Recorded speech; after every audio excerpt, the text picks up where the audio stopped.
fut retrouvé le canon à la côte Senou, à quelques pas de la tranchée de Calonne. Ce canon a dû être vraisemblablement saboté par les troupes françaises. Alors nous sommes ici. Voici la tranchée de Calonne qui va de Verdun, traverse le chemin des Éparges vers Mouilly et va en direction de Vigneulles. Nous allons vous montrer sur le terrain. Alors voici la direction de Verdun, la direction de Mouilly, la direction de Vigneulles et là-bas les Éparges. Nous démarrons ici pour prendre l'arc de cercle vers le PC. Tranchée de Calonne, direction de Vigneulles. Et voici l'intersection de la ligne de tranchée. Nous progressons sur la ligne de tranchée.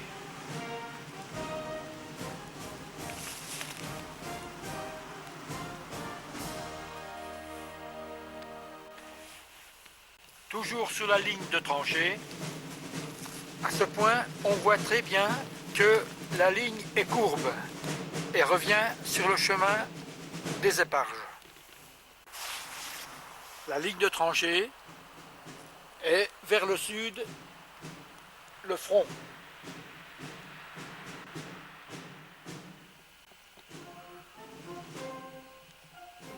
Le chemin de Mouilly.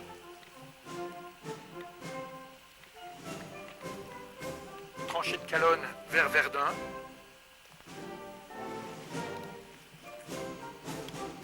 Le chemin des Éparges.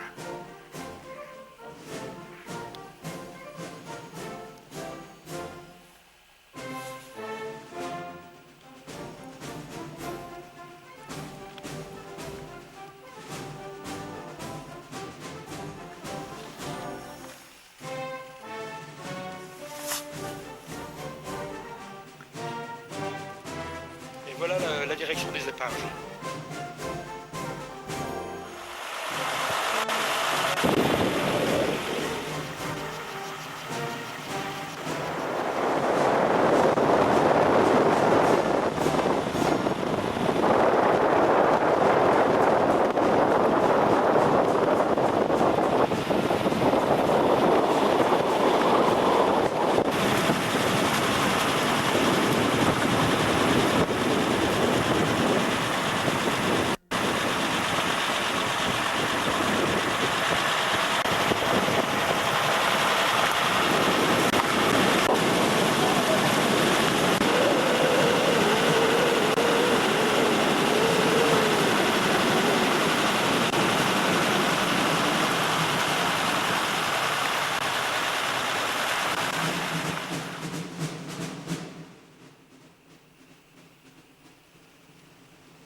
découpage des éparges en direction de la tranchée de Calonne.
Au-dessus de la tranchée de Calonne, pour des raisons encore mal définies, viennent d'être retrouvés, il y a quelques années, enterrés auprès de leurs camarades.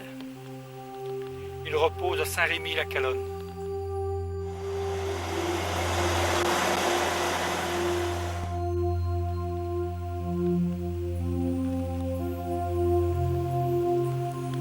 C'est ici que furent découverts les 21 corps de la compagnie d'Alain Fournier, qui étaient ensevelis sous quelques centimètres de terre.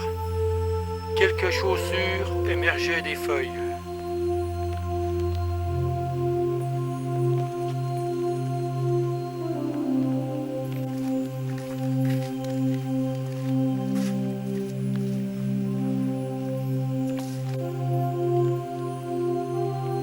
Explosion d'un obus.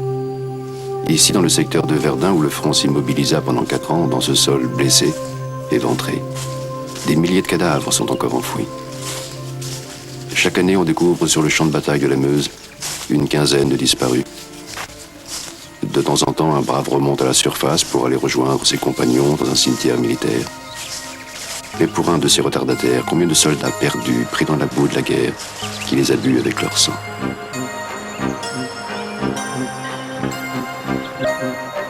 Paris, 2 août 1914. Comme le capitaine Boubet de Gramont et le sous-lieutenant Humbert, Alain Fournier part pour le front.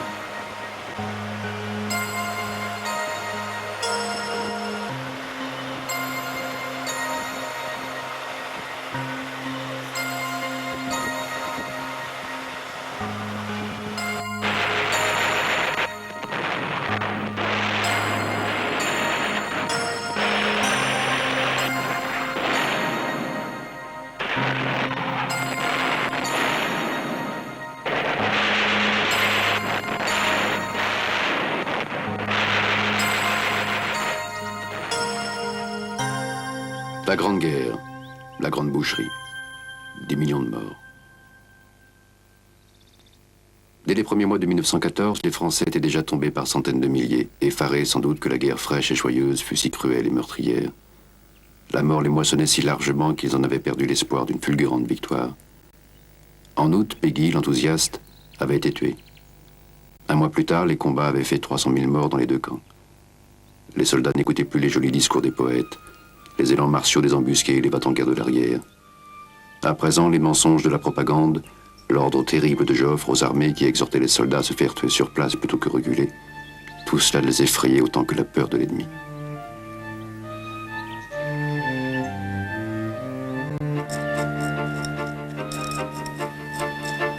Le 22 septembre 14, dans ce bois de Saint-Rémy-la-Calonne, les réservistes du 288e régiment d'infanterie avaient donc vu l'autre visage de la guerre.